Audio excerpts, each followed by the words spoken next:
Careful, that damsel in disguise is out for the prize. Here's your look at the new Super 7 G.I. Joe Ultimates Baroness Intelligence Officer.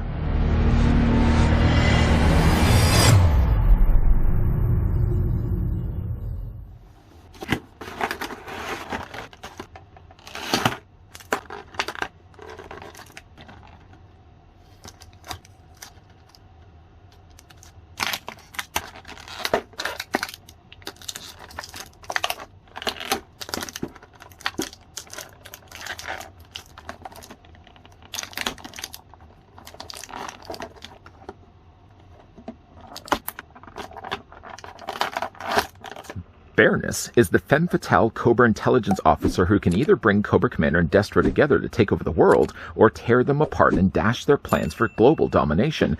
This made-to-order 7-inch scale, fully articulated G.I. Joe Ultimates figure of Baroness comes with interchangeable heads and hands, as well as a variety of other accessories, including weapons from both the comic and animated cartoon series. They say that knowing is half the battle, but you already know that you want the Baroness figure, so there's no need to battle against your urge to add it to your collection. Now, before we look at Baroness in blue, I'll tell you what I'll do. First, I'll grab the tape measure and see how tall the figure stands. I'll tell you right away, I think Baroness is way too tall, especially when you see what she looks like along with the rest of her Cobra colleagues. But Baroness, though, either way, is about 7 inches in height, or the figure's going to be about 17.5 centimeters tall.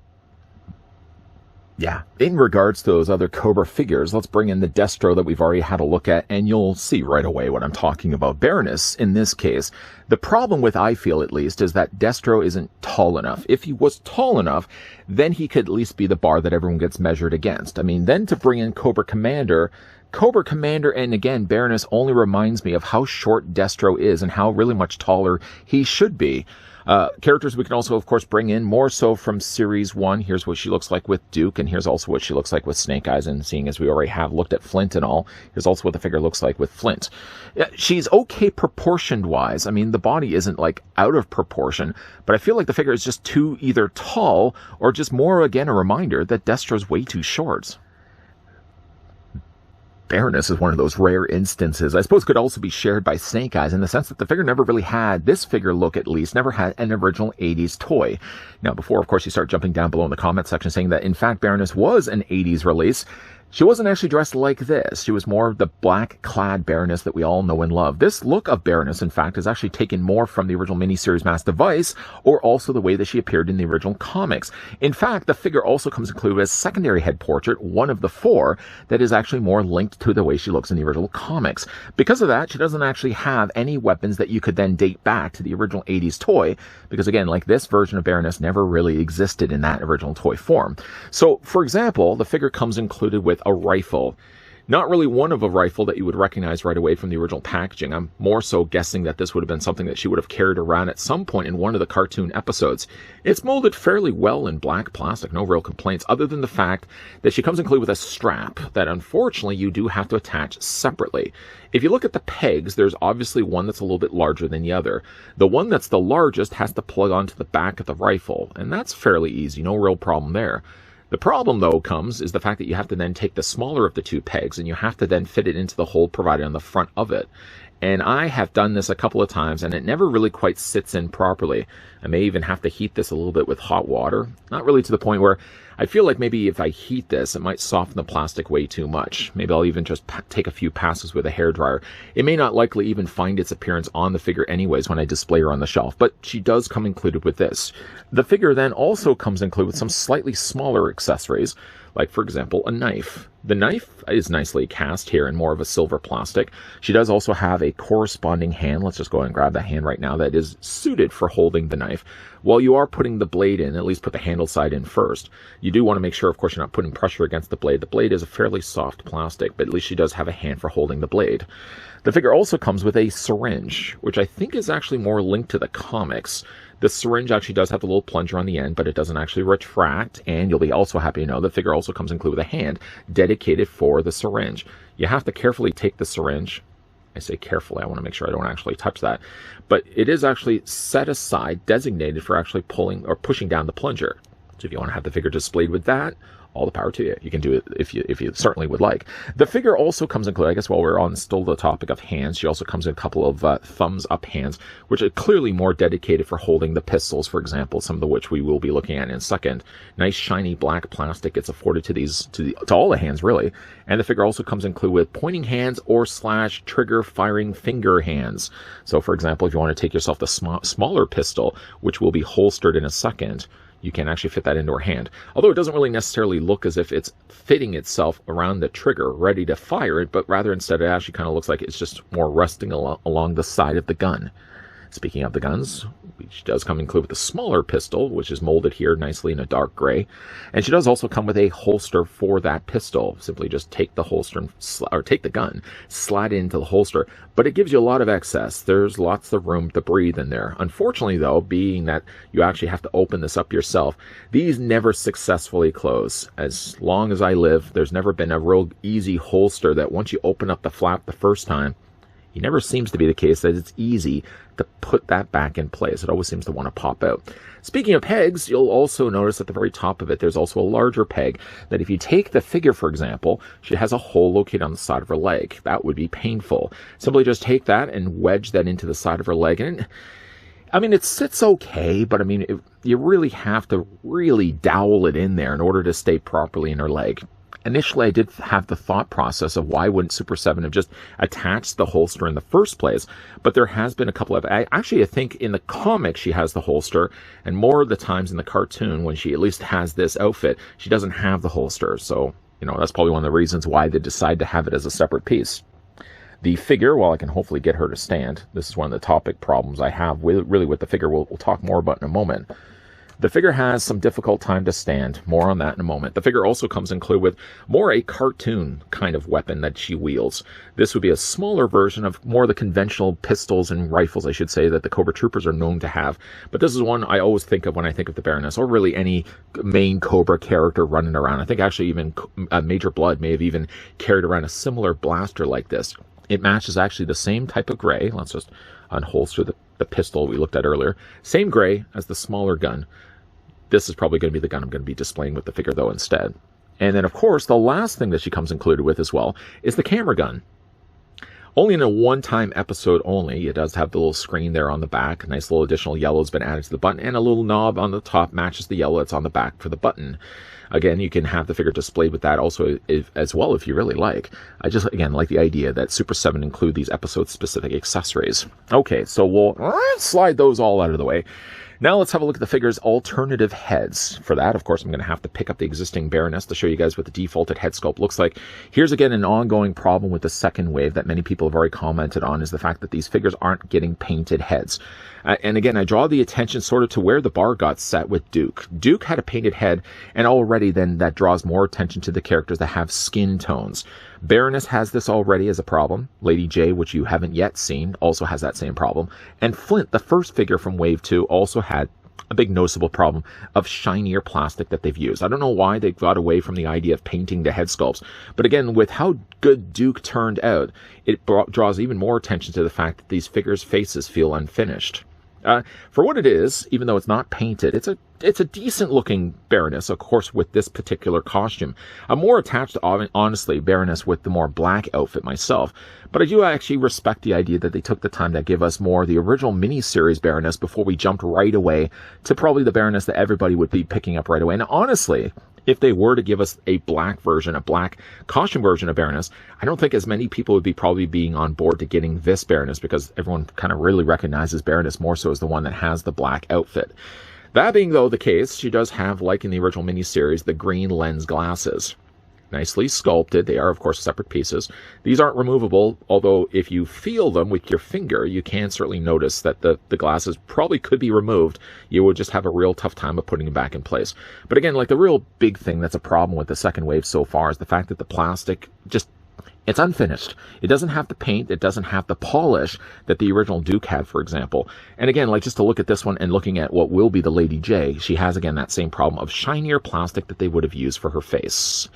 If you, though, prefer something a little bit different, the Baroness also has what I feel to be the better of the two head sculpts. If you want to stick with the cartoon, it's this one here. Eyebrows are a little higher, as you can see. She has a little more of an expression on her face, and she even has a smirk on her face. I really like the look of this one. Hair isn't really that much different. It's basically just a molded black plastic. But if you wanted to change the heads out, for example, just be careful of the glasses, though, whatever you do. Just pop the head off the ball joint. Careful of the glasses. And then when you're putting the head back in place, I find it always is helpful if you just take the top of your hand and just pop it down that way. And again, what I feel to be a better, superior looking Baroness is this head sculpt here. If, though, you would like to have your Baroness looking more like she did from the comics, there's this one here. And yes, you'll notice right away, the glasses aren't straight. I've tried to move them myself. You can see like one is a little more lopsided than the other. You can, again, like push it down, but there probably is going to be a little peg hole on the sides of her hair. And maybe, I don't know, just that glasses aren't pushed in all the way, but getting them immediately out of the packaging, I noticed right away that the glasses were off in the comic head sculpt. And what's also different is not only the glasses that she's wearing, is that also the comic version has blue striping in her hair. Some may think that's a bit of a detractor from the head sculpt. I mean, again, like if you read the original comics, I don't mind the additional blue. It's not going to be the head sculpt I'm going to be displaying with the figure anyways. The last of the head sculpts is kind of interesting. She has a gas mask head. Now, I feel almost that this gas mask could have been just a separate piece that would have been something that could have gone over the existing head. Now, granted, that would have also probably caused a little bit of problems with the glasses, so that's probably one of the reasons why they decided and opted to have the gas mask as a separate sculpted head altogether. To change this head out, and also one thing that she has is also the oxygen tank. Simply just, again, like remove the head from the ball joint carefully. And then just before you actually go ahead to take the new head and put it in place, just first drape this across her torso, because of course you want to have the gas tank on the back, and then just wrap sort of the tube piece that comes from the bottom of the gas mask, and then pop it in place. Again, for me, not a desired look. It's not. I can't say to myself, oh, geez, I'm really looking forward to putting Baroness on the shelf with a gas mask. I mean, to me, that just doesn't look like Baroness to me. I like the idea that they included it, but for me, it's just one of those chalked up accessories that you can make a pile of that are never going to find their appearance onto the figures when you eventually put them on the shelf. I like it, just not ever going to really use it. So rather instead, let's reverse the steps and just slide this back over her shoulder and torso. Find again, I feel to be the best of the head sculpts with the smirking face, and just pop it back into place. As for the rest of the character's body, she does have, again, in this case, the blue outfit. The blue is quite handled well. I like the coloring that they chose. It looks quite good and looks like the original miniseries. And she has, again, like the banding of the yellow there across the collar piece, down the sides of her shoulders, and across the front of her waist there as well. Don't know if you can already tell, but one of the biggest problems I have with this figure is the fact that the top of her torso is really loose, and I haven't had the figure out of the packaging for a while. I haven't been roughhousing the figure at all, and yet she has a very noticeably loose upper torso. So, of course, when you probably have noticed at the beginning of this review, I really have to do a real balancing act of getting the figure to stand, because not only does she have high heels, so she's prone to leaning forward, but then because of her waist, or her torso, she's then prone to be leaning backwards, so it's always a balancing act between the two.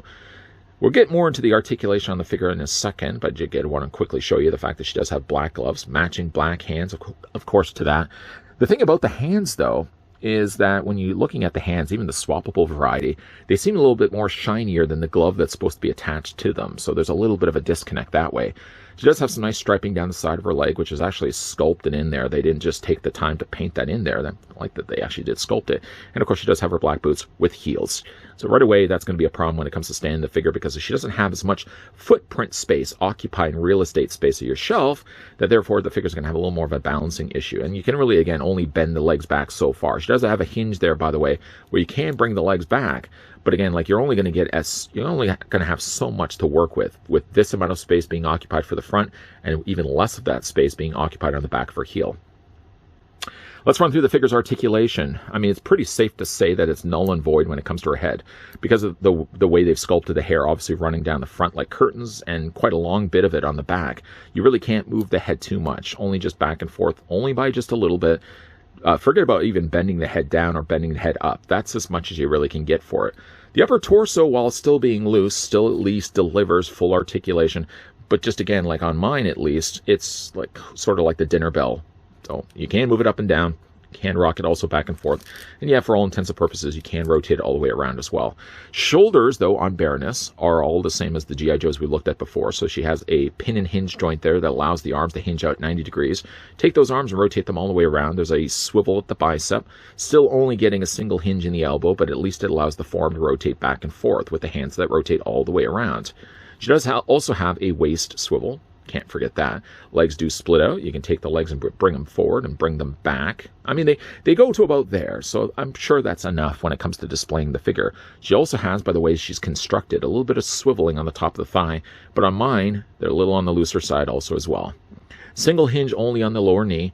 No real waist no lower calf articulation, but at least you can rotate the boots all the way around. And of course, she does have the ankle pivot up and down this way, an ankle rocker also as well. And if I hadn't already mentioned it, I'll mention it right now, is the figure does have peg holes in the undersides of her feet or boots. You know, all in all, it's again a good-looking Baroness. Initially, if you had asked me about a Baroness getting released by Super7, even like last year or the year before, I would have said right away, I would have wanted to get a black-clad Baroness. Because right away, that's the Baroness I think of. The more, though, I now think about it, and obviously going to be bringing in Snake Eyes. Snake Eyes is also one of those things as well. We didn't get really a Snake Eyes looking like this in the original 80s toy. Now, we did get one kind of looking like this, but he was also more all done in black rather than the blue that he looks like in the cartoon. So, like, these are one of those instances where really there is a superior version 2 of these characters that have yet to be released by Super7. But that being said, though, I actually do like the fact that we did get ourselves a classic-looking mini-series G.I. Joe of Baroness and Snake Eyes before we jump ship right away to a version 2. The only thing, again, about the figure is, again, like, it's more so to Destro. Destro just, I feel, seems still way too short. And for me, the construction of Baroness is also not a deal breaker, because I'm glad to finally have her as part of my collection, but it's certainly something that bothers me, the fact that getting her out of the packaging right away, not only does she not have a painted head sculpt, which I do hope that's something that Super7 will deliver when it comes to Wave 3 and onward, but for right away getting her out of the packaging, she was loose right away in the torso and she was loose in the tops of her thighs. And really, that's always a disappointing thing the first time you get a figure out of her plastic prison. I can see Super7's thought process when it came to releasing the Baroness. Like the case with the Snake Eyes before, I think it was smart for them to do the version 1 or the mini-series look to the characters of Snake Eyes and Baroness before, of course, jumping right away to the more recognizable looks to the character. Because if, let's say, for example, they had released the black costume Baroness first, what would be then the likelihood, unless you're a completionist like myself, that many people would then want to get a blue version of Baroness when we already had the version 2 Baroness first? And for me personally, I don't mind the fact that we are actually getting these characters that are nods to the original mini-series before, again, we get to more of the recognizable looks to these characters' costumes. By the way, though, that rifle that we were looking at in the review, and I was trying to place it where I've seen it, it was at one point released with a 2008 cartoon series Baroness that just so happened to be wearing the costume that we see right now, but she also came included with that rifle. So it's likely a nod necessarily not to the cartoon or to the comic, but more to the way that that Baroness looked like in the 2008 cartoon series release that also had, again, like the blue costume with the yellow belt. I've also got the figure displayed right now, opting not to have the figure holstered with a little yellow holster on the side of her body. Yes, it does unfortunately mean that she's now got a very noticeable hole on the side of her leg, but I, first of all, don't like having to attach a holster onto her leg because I never feel like I can get it in there all the way. And also, as well, I think I like the more streamlined look of the character because I think more so in the cartoon, she really wasn't known for having the holster on her leg. And at the end of the day, I would really like to more so display my figures on the shelf as they appear more in the cartoon than they, say, for example, do in the comics. But what do you guys think of Baroness? Let me know down below in the comments section. Are you also a little bit bummed out by the fact that this character didn't actually come in her black costume? Or are you kind of relieved like myself that we maybe started things first with the miniseries Baroness before we jumped right away to the recognizable Baroness? Obviously, the elephant in the room, also still with this line, this particular wave, is a reminder of how much better Wave 1 was because they, at that point, were actually painting the head sculpts. With Flint so far, Baroness, and what will be eventually Lady J's review, the ongoing problem I've noticed at least, and something that I would be critical about this line so far, is the departure away from painting the head sculpts rather than just using the molded plastic. Molding plastic is fine, but when you already see how well they've done of a job with Duke, Duke has really become like the bar set for all the future G.I. Joe figures. And it's night and day, especially when we were comparing Flint to Duke, how much Duke looked better by having a painted head sculpt. I know it's something that they abandoned for Wave 2. I hope it's though something that they pick up again when it comes to Wave 3 moving forward. But again, what do you guys think of the Baroness? Let me know down below in the comment section. If, by the way, you guys are also interested, get the second wave, maybe have already picked up the first wave, or maybe you're the first time now getting into G.I. Joe Ultimates collecting. If you guys are interested, this one is over on Entertainment Earth, both Wave 1 and Wave 2. You can click the link provided down below in the video description. That link, by the way, also FYI, and it's the link that's also provided in many of these reviews that I do, not only will take you to the product of that, whatever that review is, but by also using the link that's provided, will save you 10% on anything that's in stock. In other words, if you are looking to get Wave 2 of G.I. Joe, as soon as you put it into your cart, it'll take 10% off that and anything else that you picked off their site. So feel free to do a little bit of shopping with the link that's provided. If you guys enjoyed this video, want to hit it with a like. If you guys are loving the content you guys are seeing and certainly still on board to see the review of Lady J, if you haven't already done so, make sure you hit that subscribe button down below and that you're also turning on the bell notification. As always, guys, thanks for watching. See you guys next time.